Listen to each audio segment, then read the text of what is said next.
ನಗರದ ಆಟೋದಲ್ಲಿ ಪತ್ತೆಯಾಗಿದ್ದ ಮಹಿಳೆಯ ಶವ ನೋಡಿದ್ದ ಏರಿಯಾದ ಜನರು ಬೆಚ್ಚಿ ಬಿದ್ದಿದ್ರು. ಅದೇ ಮರ್ಡರ್ ಕೇಸ್ನ ಆರೋಪಿಗಳು ಇದೀಗ ಪೊಲೀಸರ ಕೈಗೆ ತಗಲಾಕೊಂಡಿದ್ದಾರೆ. ಹತ್ಯೆಗೈದು ಗೋವಾಗೆ ಎಸ್ಕೇಪ್ ಆಗಲು ಪ್ಲಾನ್ ಮಾಡಿದ್ದವರು ಕಾಕಿ ತೋಡಿದ ಕೆಡ್ಡಾಗೆ ಬಿದ್ದಿದ್ದಾರೆ. ಆಂಟಿ ಬಂದ್ಲು ಆಂಟಿ, ಆಂಟಿ ಬಂದ್ಲು ಆಂಟಿ, ಆಂಟಿ ತುಂಬಾ ತುಂಟಿ, ಆಂಟಿ ತುಂಬಾ ತುಂಟಿ. 4 ಜನ ಮಕ್ಕಳಿದ್ರು, ಆಂಟಿ ಆಡ್ತಿದ್ಲು ತುಂಟಾಟ.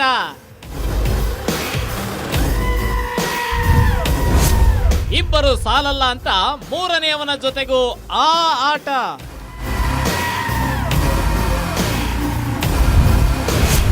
ಖತರ್ನಾಕ್ ಕಿಲೇಡಿಗೆ ಪ್ರಿಯಕರರು ಸೇರಿ ಕಟ್ಟಿದ್ರು ಚಟ್ಟ.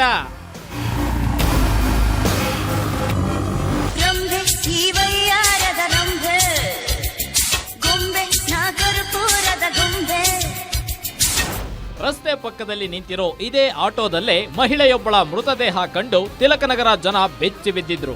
ಹಂತಕರು ಮೃತದೇಹವನ್ನ ಬೆಡ್ಶೀಟ್ ನಲ್ಲಿ ಸುತ್ತಿ ಆಟೋದಲ್ಲಿ ಇಟ್ಟು ಹೋಗಿದ್ರು.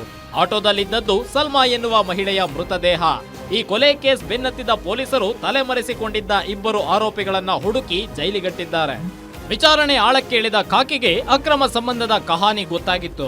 4 ಮಕ್ಕಳ ತಾಯಿಯ ರಾಸಲೀಲೆ ಕೇಳಿ ಪೊಲೀಸರೇ ಶಾಕ್ ಆಗಿದ್ರು. ಈ ಆಂಟಿ ಒಬ್ನಲ್ಲ ಇಬ್ರಲ್ಲ, ಅವನ ಬಿಟ್ಟು ಇವನು, ಇವನ್ ಬಿಟ್ಟು ಅವನು ಅಂತ ಮರದಿಂದ ಮರಕ್ಕೆ ಹಾರ್ತಿದ್ದ ಚಿಟ್ಟೆ ಅನ್ನೋದು ಗೊತ್ತಾಗಿತ್ತು. ಪಾಂಚಾಲಿ ರೂಪ ನಾವು, ಅಯ್ಯಯ್ಯೋ ಪಾಪ ನೀವು. ಅಂದ್ಹಾಗೆ ಈ ಸಲ್ಮಾ ಗಂಡ ಸತ್ತ ನಂತರ ತನ್ನ 4 ಮಕ್ಕಳ ಜೊತೆ ಜೀವನ ಸಾಗಿಸ್ತಿದ್ಲು. ನಂತರ ಸುಬ್ರಮಣಿ ಎಂಬಾತನ ಪರಿಚಯವಾಗಿ ಅಕ್ರಮ ಸಂಬಂಧ ಬೆಳೆಸಿದ್ಲು. ಈತ ಪೇಂಟಿಂಗ್ ಕೆಲಸ ಮಾಡ್ಕೊಂಡಿದ್ದ. ಆದ್ರೆ ಕಹಾನಿ ಮೇ ಟ್ವಿಸ್ಟ್ ಅನ್ನೋ ಹಾಗೆ ಸುಬ್ರಮಣಿಯ ದೋಸ್ತ್ ಸೆಂಥಿಲ್ ಅನ್ನೋನ ಜೊತೆಗೂ ಈಕೆ ಸಲುಗೆ ಬೆಳೆಸ್ಕೊಂಡಿದ್ಲು. ಸುಬ್ರಮಣಿ ಮನೆಯಲ್ಲೇ ಸೆಂಥಿಲ್ ಜೊತೆ ಸರಸ ಸಲ್ಲಾಪ ನಡೆಸ್ತಿದ್ದಂತೆ. ಆದ್ರೆ ಇತ್ತೀಚೆಗೆ ಇವರಿಬ್ಬರನ್ನು ಅವಾಯ್ಡ್ ಮಾಡಿದ್ದ ಸಲ್ಮಾ ಮತ್ತೊಬ್ಬನಿಗೆ ಹತ್ತಿರವಾಗಿದ್ಲು.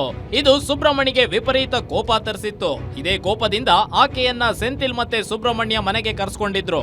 ಮೂವರ ಮಧ್ಯೆ ದೊಡ್ಡ ಗಲಾಟೆಯೇ ನಡೆದು ಹೋಗಿತ್ತು. ಇದು ವಿಕೋಪಕ್ಕೆ ತಿರುಗಿ ಇಬ್ಬರು ಸೇರಿ ಸಲ್ಮಾ ಮೇಲೆ ಹಲ್ಲೆ ಮಾಡಿ ಆಕೆಯನ್ನ ಹತ್ಯೆಗೈದಿದ್ದಾರೆ. ಬಳಿಕ ಮೃತದೇಹವನ್ನ ಆಟೋದಲ್ಲಿಟ್ಟು ಎಸ್ಕೇಪ್ ಆಗಿದ್ದಾರೆ. ಒಬ್ರು ಕಾರ್ಪೆಂಟರ್ ಕೆಲಸ ಮಾಡ್ತಾರೆ, ಇನ್ನೊಬ್ರು ಪ್ಲಂಬಿಂಗ್ ಕೆಲಸ ಮಾಡ್ತಾರೆ.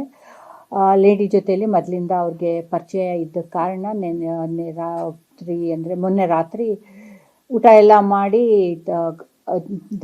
ಮಾತಾಡ್ತಾ ಗಲಾಟೆ ಮಾಡಿಕೊಂಡು ಮನೆಯಲ್ಲಿ ಇದ್ದಿದ್ದು ರಾಗಿ ಸೌಟ್ ಇರತ್ತಲ್ಲ ಅದರಿಂದ ಹೊಡೆದಾಗ ಆ ಲೇಡಿಗೆ ಹೆಡ್ ಇಂಜುರಿ ಆಗಿ ಡೆತ್ ಆಗಿರ್ತಾಳೆ. ಇಲ್ಲಿವರೆಗೆ ಗೊತ್ತಾಗಿರೋದು ಅಷ್ಟೇ, ಅವರು ಒಬ್ಬ ಸ್ನೇಹಿತ ಇನ್ನೊಬ್ಬ ಸ್ನೇಹಿತನ ಜೊತೆಯಲ್ಲಿ ಆ ಲೇಡಿ ಮಾತಾಡ್ತಾ ಇದ್ದಿದ್ದನ್ನ ಅವನಿಗೆ ಟಾಲರೇಟ್ ಆಗಲಿಲ್ಲ, ಅದಕ್ಕೆ ಇಬ್ರಿಗೂ ಹೊಡೆದೆ ಅಂತ ಹೇಳ್ತಾನೆ. ಆವಾಗ ಅವರಿಬ್ಬರು ಗಲಾಟೆದಲ್ಲಿ ಆ ಯಮನ್ಗೆ ಪೆಟ್ಟು ಬಿದ್ದು ತೀರೋಗ್ತಾರೆ. ಇನ್ನು ಪ್ರಕರಣ ದಾಖಲಿಸಿಕೊಂಡು ತನಿಖೆ ನಡೆಸಿದ್ದ ತಿಲಕನಗರ ಪೊಲೀಸರು ಸುಬ್ರಮಣಿ ಹಾಗೂ ಸೆಂಥಿಲ್ನನ್ನ ಬಂಧಿಸಿದ್ದಾರೆ. ಅದೇನೇ ಹೇಳಿ ಈಕೆಯ ಕರ್ಮಕಾಂಡಕ್ಕೆ ಪಾಪ 4 ಮಕ್ಕಳು ಈಗ ಬೀದಿಗೆ ಬಿದ್ದಿವೆ. ಅತ್ತ ಕೋಪದ ಕೈಗೆ ಬುದ್ಧಿ ಕೊಟ್ಟ ಕಿಡಿಗೇಡಿಗಳು ಜೈಲಲ್ಲಿ ಕಂಬಿ ಎಣಿಸುವಂತಾಗಿದೆ. ಅಕ್ರಮ ಸಂಬಂಧ ಆರಂಭ ರೋಮಾಂಚನವೆನಿಸಿದ್ರು ಕೊನೆಗೆ ದುರಂತ ಅಂತ್ಯವೇ ಕಾಣೋದು ಅನ್ನೋದಕ್ಕೆ ಈ ಕಥೆನೇ ಬೆಸ್ಟ್ ಎಕ್ಸಾಂಪಲ್. ಏನಂತೀರಾ? Ajay Gowda, crime bureau, guarantee news.